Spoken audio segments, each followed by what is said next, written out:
Pythagoras বলেছিলেন, a fool is known by his speech and a wise man by silence.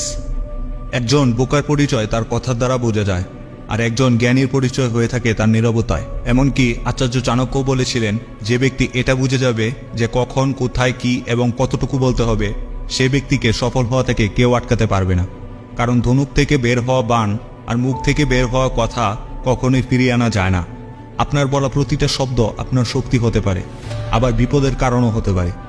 আপনি খেয়াল করে থাকবেন, যখন আমরা কারোর সাথে তর্ক করি আর সেই তর্ক করার পর চিন্তা করি যে ওই সময় আমি এটা বলতে পারতাম, সেটা কেন বলিনি, যদি তখন এটা বলতাম তাহলে তো আমি সঠিক হতাম। কিন্তু তর্ক করার চক্করে আমরা একেবারেই চিন্তা করি না এসব, আর নিজেদেরকে সঠিক প্রমাণ করতে, নিজেদের কথার ভ্যালু রাখতে উল্টাপাল্টা যা ইচ্ছা বলে দিই। আর মানুষ তখন আমাদের কথার গুরুত্ব দেয় না, আমাদেরকে মূল্যহীন ভাবতে শুরু করে।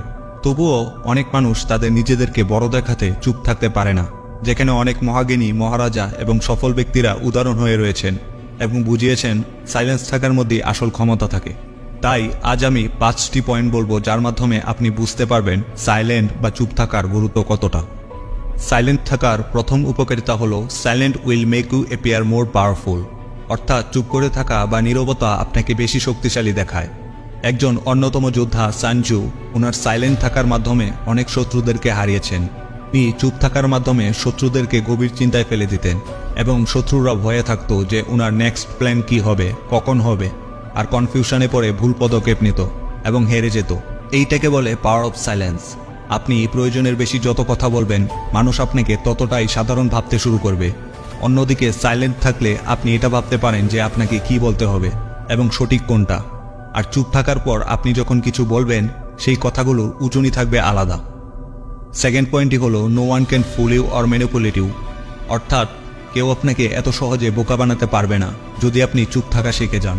যখন আপনি কারোর সাথে কথা বলবেন এবং সেই সময় যদি চুপ থাকেন, তাহলে সামনে থাকা মানুষটির কথা আপনি মন দিয়ে শুনতে পারেন। তার বডি ল্যাঙ্গুয়েজ, কথা বলার ধরন দেখে এটা বুঝতে পারেন যে সে কি সত্যি বলছে নাকি মিথ্যা বলছে, অথবা সে কি চায়, নাকি সে আপনাকে বোকা বানানোর চেষ্টা করছে, নাকি সত্যি আপনার উপকার করতে চায়।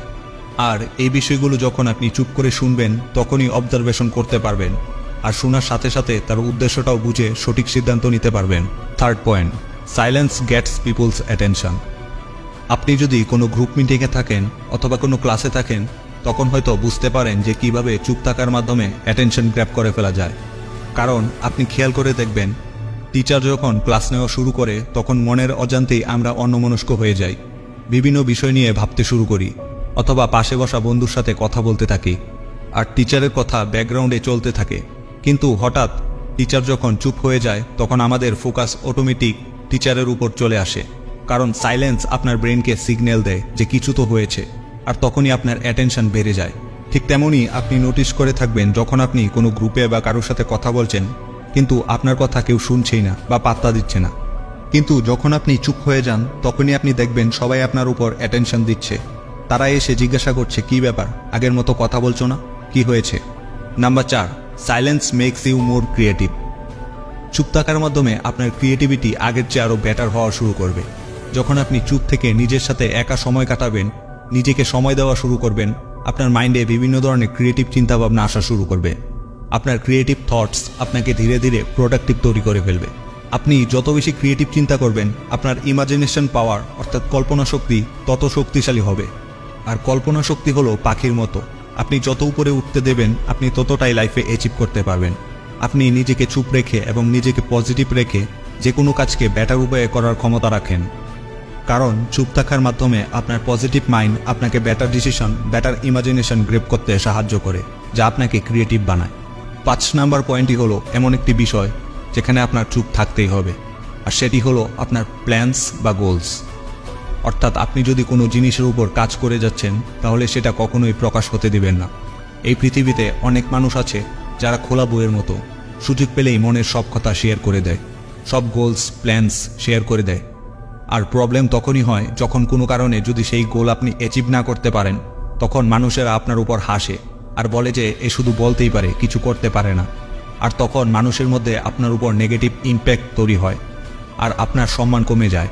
তাই আপনার গোলস, আপনার প্ল্যানস শুধু তাদের সাথেই শেয়ার করুন যারা আপনার মতোই এক্সপার্ট বা আপনাকে এগিয়ে যেতে সাহায্য করে। অ্যামাজনের ফাউন্ডার জেফ বেজোস ঠিক এমনটাই করেছিলেন। যখন তিনি প্রথম ক্লাউড বিজনেস শুরু করেছিলেন সেই বিজনেস থেকে তার বেশ ভালোই আয় হচ্ছিল, কিন্তু উনি সেই বিজনেস সম্পর্কে তখন কাউকে কিছু বলেনি, কারণ তখন তিনি যদি এই বিষয়টি শেয়ার করতেন তাহলে তার বিপরীতে আরও অনেকেই এই বিজনেসে জয়েন হতো, এমনকি উনার থেকেও বেশি সফল হয়ে যেত। কিন্তু সেই সময় চুপ থাকার কারণে আজ অ্যামাজনের কাছে ক্লাউড বিজনেসের সবচেয়ে বেশি শেয়ার রয়েছে। তাই ততক্ষণ নিজের গোলস বা প্ল্যানস শেয়ার করবেন না যতক্ষণ আপনি সফল না হতে পারছেন। তো আশা করছি এই ভিডিও থেকে আপনি বুঝতে পেরেছেন যে চুপ থাকার ক্ষমতা কতটা এবং কতটা গুরুত্বপূর্ণ।